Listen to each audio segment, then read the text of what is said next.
Hello दोस्तों, एक बार फिर से स्वागत है आप सभी लोगों का आज की इस नई वीडियो के अंदर। इस वीडियो के अंदर अपन बात करने वाले हैं स्लोवाकिया वर्क वीज़ा के डॉक्यूमेंट्स के बारे में। जी हाँ दोस्तों, जब भी आपका स्लोवाकिया का वर्क परमिट आ जाता है तो आपको जो एम्बेसी में सबमिट कराने जाना होता है उस टाइम आपको क्या डॉक्यूमेंट्स चाहिए होते हैं। ये डॉक्यूमेंट्स दोनों पे एप्लीकेबल होंगे, चाहे आप नेशनल डी वीज़ा साल वाला अप्लाई कर रहे हो या फिर आप 3 महीने वाला अप्लाई कर रहे हो। एक में जो 2 डॉक्यूमेंट आपको ज़्यादा चाहिए होंगे और एक में आपको 2 डॉक्यूमेंट्स है जो कम चाहिए होंगे। तो स्लोवाकिया जो है वो 2 टाइप की वीज़ा इशू करती है। एक तो साल वाला वीज़ा इशू करती है जिसके ऊपर 365 डेज वैलिडिटी आता है, और एक आता है 90 डेज़ वाला। तो दोनों वो डिपेंड करता है एम्बेसी के और आपकी कंपनी के ऊपर कि आपका किस तरीके का जो कॉन्ट्रैक्ट हुआ है वो हुआ है। अगर इसके ऊपर आप बोलोगे तो मैं एक डिटेल वीडियो बना दूंगा, क्योंकि दोनों में क्या डिफरेंस होता है और कंपनी जो है कौन सा वीज़ा इस टाइम पे जो है इशू करे। इस टाइम पे जो मोस्टली है साल वाला वीज़ा जो है वो इशू किया जा रहा है। तो नीचे देखोगे ये जो स्लोवाकियन इमिग्रेशन है या उसकी ऑफिशियल साइट है न्यू दिल्ली की, आप देख सकते हो embassy of the Slovak Republic in new Delhi. तो residence for foreigners and territory of Slovakia. तो यहाँ पे जो भी लोग हैं वो जो टेम्प्रेरी रेजिडेंस के लिए अप्लाई करना चाहते हैं, फिर नेशनल डी वीज़ा के लिए, परमानेंट रेजिडेंस के लिए अप्लाई करना चाहते हैं, उनके लिए जो इन्फॉर्मेशन यहाँ पे दी गई है। तो एक चीज़ काइंडली नोट यहाँ पे ये इसके बारे में आया गया है। यहाँ पे क्या बता रखा है कि जब भी आप लोग अपनी फाइल सबमिट कराने जा रहे हो, यानी कि जब आपका इंटेंट डेट ऑफ ट्रैवल होता है, जैसे कि अभी सपोज करो आपको 28 फरवरी को जाना है, तो आप लोगों ने कम से कम जो है वो 1 महीने पहले अपनी जो फाइल है एम्बेसी में वो सबमिट करानी है, क्योंकि एम्बेसी 1 महीना टाइम ले सकती है, कम भी ले सकती है, ज़्यादा भी ले सकती है। वो डिपेंड करता है वर्किंग डेज पे और उनका जो वर्कलोड है वो कैसा है। तो नीचे चलते हैं, नीचे यहाँ पे ये बेसिक डिटेल्स आ चुकी है। यहाँ पे नीचे अगर आप देखोगे तो यहाँ पे लिखा हुआ है, तो kindly note application is applicant is fully responsible for preparing his her application according to standards required by the action. और तो जो यहाँ पे ये बता रखी कि जो एप्लीकेंट होता है वो खुद इसका रिस्पॉन्सिबल होगा कि आप अपनी जो फाइल है वो किस तरीके से तैयार करके लगा रहे हो, क्या डॉक्यूमेंट्स उसमें मांगे वो आप लोग दे रहे हो या नहीं दे रहे हो। तो requested for documentation check by email और phone prior to submission will not be attend to. तो इस तरीके से आप नहीं कर सकते, आपको जो फिजिकली है वही करना पड़ेगा। General information on mandatory documents for application for national D visa. तो डॉक्यूमेंट देखो, अब आपको पहले ये लिस्ट बता देता हूँ, फिर बताऊँगा कि साल वाले में कौन से 2 डॉक्यूमेंट आपको एक्स्ट्रा चाहिए होते हैं, 3 महीने वाले में जो 2 डॉक्यूमेंट आपको नहीं चाहिए होते हैं, किस में चाहिए होते हैं नहीं, वो आपको मैं यहाँ पे बता दूंगा। तो सबसे पहला आता है अपना वैलिड पासपोर्ट। वैलिड पासपोर्ट का मतलब ये है कि आपका जो पासपोर्ट है वो कम से कम उसके अंदर 2 पेज खाली होने चाहिए, और जो लास्ट 6 मंथ है उसकी वैलिडिटी होनी, यानी कि 6 महीने उसकी वैलिडिटी बची होनी चाहिए, और 2 पेज उसके अंदर कम से कम है जो खाली होने। एक पे स्टिकर आपका लगेगा, एक पे आपकी स्टैंप लगेगी जब आप लोग यहाँ से जाओगे। तो फिर इसके बाद आता है 2 current colour photographs white background 3x3.5 centimetre, यानी कि 3 बाई 3.5 सेंटीमीटर की आपकी जो फोटो वो चाहिए होगी, वाइट बैकग्राउंड चाहिए उसके अंदर चाहिए होगा। और 2 करंट फोटो, यानी कि करंट होनी चाहिए, ज़्यादा पुरानी नहीं होनी चाहिए, 6-7 महीने के अंदर जो है वो अपनी होनी चाहिए, उससे ज़्यादा पुरानी नहीं होनी चाहिए। तो मैं तो ये बोलूँगा कि आप लेटेस्ट फ़ोटो निकाल के लेके जाओ। तो इसके बाद आते हैं medical travel insurance valid for 90 days starting the intent day of travel. इसमें क्या है कि आपको जो है 90 दिन का, यानी कि 3 महीने का आपको जो इंश्योरेंस है ट्रैवल इंश्योरेंस वो शो करना है। इसका मतलब स्टार्टिंग द इंटेंट डेट हो, इसमें डेट ये बताया गया कि जैसे सपोज करो आपको जाना है 1 मार्च को, तो 1 मार्च से लेके 1 मार्च फिर अप्रैल और मई 3 महीने का आपको जो है ये ट्रैवल इंश्योरेंस निकालना है। तो उसके हिसाब से आपका हो जाएगा। अगर आपकी कंपनी आपको इंश्योरेंस देती है, वो आपके लेटर के ऊपर लिख के देती है कि मैं जो आपकी कंपनी है वो आपका जो ट्रैवल मेडिकल इंश्योरेंस है, ट्रैवल इंश्योरेंस जो भी है उसका वो खर्चा उठाएगी, तो आपको यहाँ पे ट्रैवल इंश्योरेंस लगाने की ज़रूरत नहीं है। बाकी आप अपनी कंपनी या अपना जो एम्प्लॉयर है उससे कन्फर्म कर सकते हो। इसके बाद आते हैं documents require for the temporary permanent residence application in Slovakia. तो यहाँ वहाँ से जो आपके डॉक्यूमेंट आते हैं, चाहे वो वर्क परमिट आता है या फिर स्टडी के लिए जो डॉक्यूमेंट्स आते हैं, दोनों केस में सेम तरीके से ही अप्लाई होता है, ज़्यादा इसमें डिफरेंस नहीं होता है।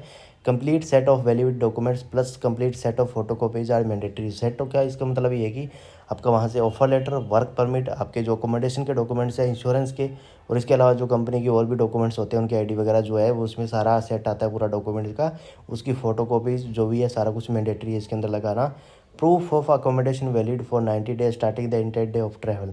तो जब वो सेम एप्लीकेबल है जैसे कि ट्रैवल इंश्योरेंस वाला है, जब आप एक आज जैसे सपोज करो 1 मार्च से आपको जाना, तो उसके लिए आपको कम से कम 90 दिन का पहले 3 महीने का आपको जो अकोमोडेशन है वो शो करना है। अगर आपकी कंपनी अकोमोडेशन आपको दे रही है तो वो आपको अकोमोडेशन लेटर देगी, उसमें जो A to Z चीज़ें वो लिखी होगी कि कहाँ के पे जो आपकी अकोमोडेशन है वो होगी, आपका अकोमोडेशन फ्री होगा, चार्जेबल होगा, किस तरीके से, सारी इन्फॉर्मेशन उसमें रहती है।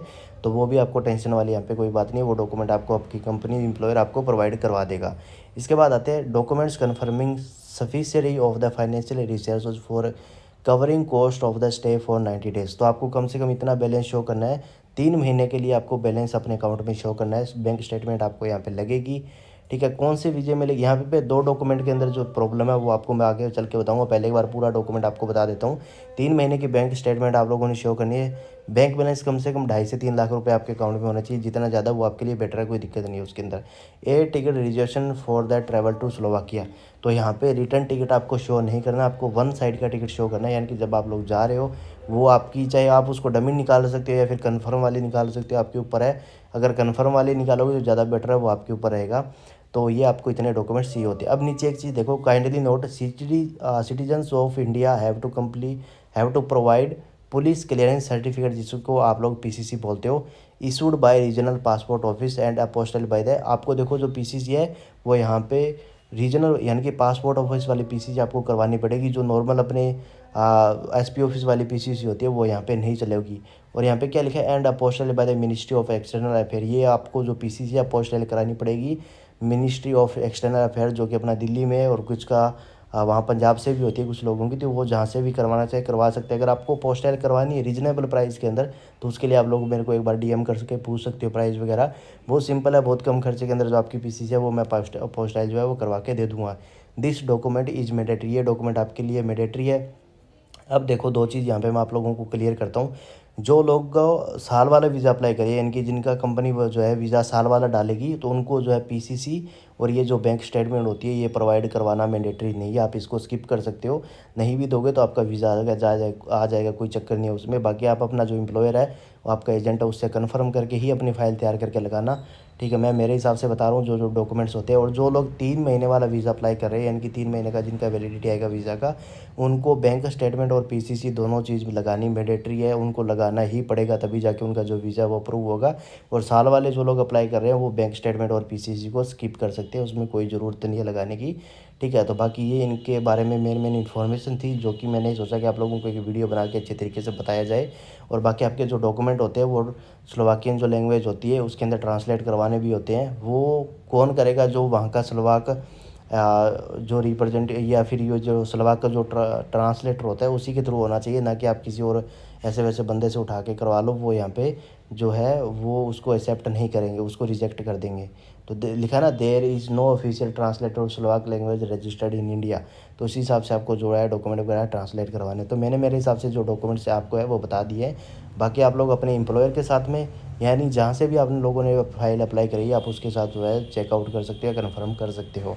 बाकी कोई भी डाउट क्वेरीज आप लोगों को है, चाहे वो किसी भी वीज़ा के रिलेटेड, किसी भी कंट्री के रिलेटेड, या तो आप लोग मेरे को नीचे कमेंट बॉक्स में या फिर इंस्टाग्राम पे डीएम करके भी पूछ सकते हैं। तो होप करता हूँ कि छोटी सी इन्फॉर्मेशन और वीडियो आप लोगों को अच्छी लगी, तो वीडियो को लाइक शेयर कर दें। मुझे इस वीडियोज़ के लिए जरूर सब्सक्राइब करके रख लें, और साथ ही बेल आइकन को प्रेस कर दें, ताकि जैसे इन्फॉर्मेटिव वीडियोज़ आए आप लोगों तक पहुँच जाए और आपके जो है वो काम आ सके। सो गाइज, मिलते हैं नेक्स्ट वीडियो में। Till then take care, good bye, जय हिंद।